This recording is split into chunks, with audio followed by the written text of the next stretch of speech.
Yo. Hey. So you went to sign the lease.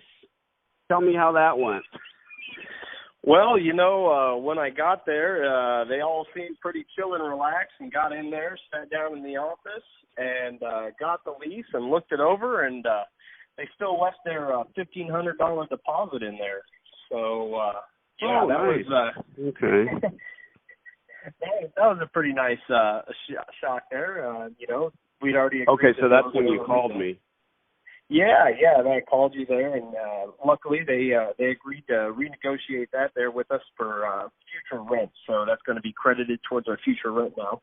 It's no longer what did you do? Like step out of the office into the hallway, or what?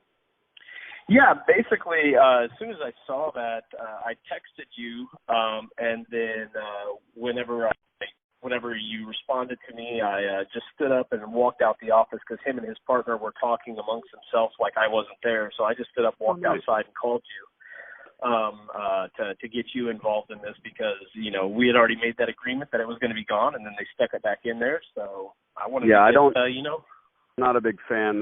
That's the thing. They're just relying on face-to-face conversation being different from back and forth emails and LOIs. That's a little bit preposterous. So good. Yep. All right, so that's done. Next question. Next question. Basically, we set up the time for dealers to come up and scope out the space and show us some of the different models and see what type of equipment we're going to be putting into this new facility.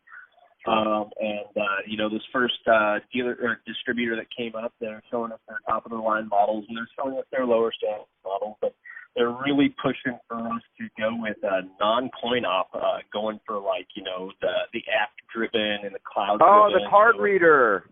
Yeah, the card reader. Well, all right, so I can answer this very simply. How long did they sit and talk to you about the card system? So we were there for about an hour, so I'd say at least 40 minutes was them discussing the perks and the benefits of their cloud and card reader system. All right, so the preponderance of the conversation was the upsell. They wanted you to spend it's likely $90,000 plus. How many times in that hour did they mention the customer? They didn't mention the customer at all. So, yeah. Well, do I need to go further? And really. I imagine, and this is not timely. They always try to sell you on today's atmosphere, right? So, yep. Oh, well, there's a coin shortage. There isn't. Is there a toilet paper shortage?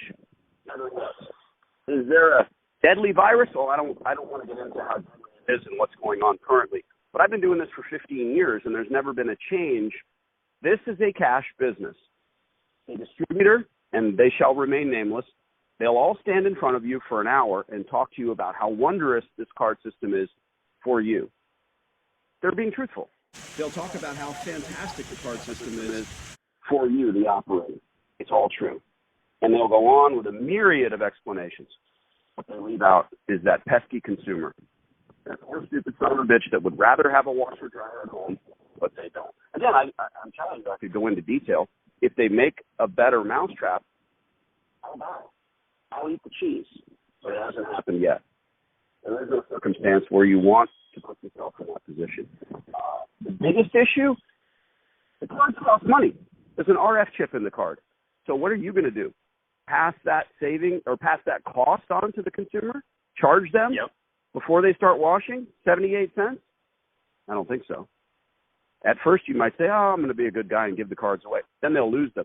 Who do they blame when they lose $10 on that card? Here I am saying I could go into detail. You don't want it. Did you hear any compelling arguments for that card system other than how it benefits you? Other than how it would make my life easier, no. But, work is hard work, so I'm going to be involved no matter what. So yeah, that horrible getting your fingernails dirty with all that cash. What a pain in the dick. Yep. Another reason they hate me, because I destroy the upsell. Maybe we should put this on the internet. Next question. Well, I mean, that was pretty much it. I was wanting to talk to you about, what type of equipment I should go with. Doesn't matter. And see those. So that was my big concern there. And then, basically, should I be looking to replace every unit in the building, or only, replace what's necessary? That's a good question. I don't get into the weeds when it comes to the equipment itself. The good distributors are going to want to come out and look. And the good distributors are going to take that time. And the good distributors are going to say, you know what?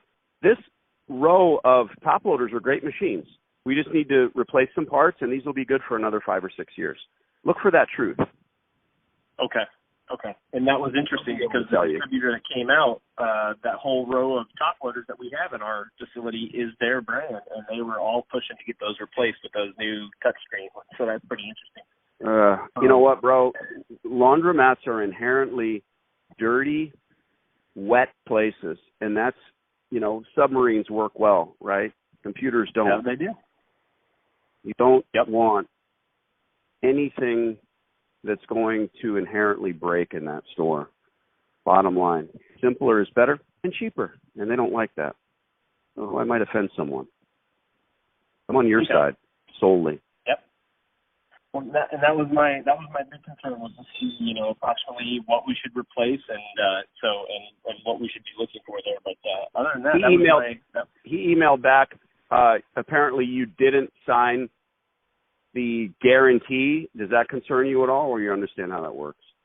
I understand how that works. He didn't present the guarantee at the meeting. He didn't present that until we were in. He was just so excited about getting your check, he didn't give a shit about all the paperwork being signed. In fact, I was just up there yesterday to drop the check off to him, and he told me, "Oh, don't worry about it. Just sign it and send it back to me at your convenience." But I was actually going to do that today. I just hadn't gotten around to it yet. So that's always our last-ditch effort. Look, no deposit is nice. Then if we have to, you got to have skin in the game. Okay, you want a $1,500 check. That check can go towards future rent. So it's not a deposit, not in any way, shape, or form. All right, very good. What month does that pay? 24. Perfect. Fantastic. So you've prepaid some rent. God bless America. And I was going to say, some people are concerned about the guarantees. That's standard, and you can't complain about it. You're always going to sign a personal guarantee. You can't hide behind an LLC. Most folks never go out and venture into owning their own business. They collect a paycheck their entire lives, and they look for that gold watch at the end. Well, if you're going to be signing a long-term lease, you're going to sign that personal guarantee. No big thing. If you're a married couple, they're always going to ask for your wife. No big thing. We don't balk about it because it sort of makes them scratch their head. Well, why are they concerned? You shouldn't be. Laundromat, you lose. If you build a laundromat, you lose. What you're doing is correct. It's exciting. You need to have a beer. Okay. Well, awesome, Danny. I appreciate it. And yeah. This is only the beginning. Only the beginning. You know that. If you need me, just send me a text. We'll get on the horn. Definitely will. I appreciate it. Thank you so much. All right, Danny boy. Lots to come. Thank you. Later. Bye.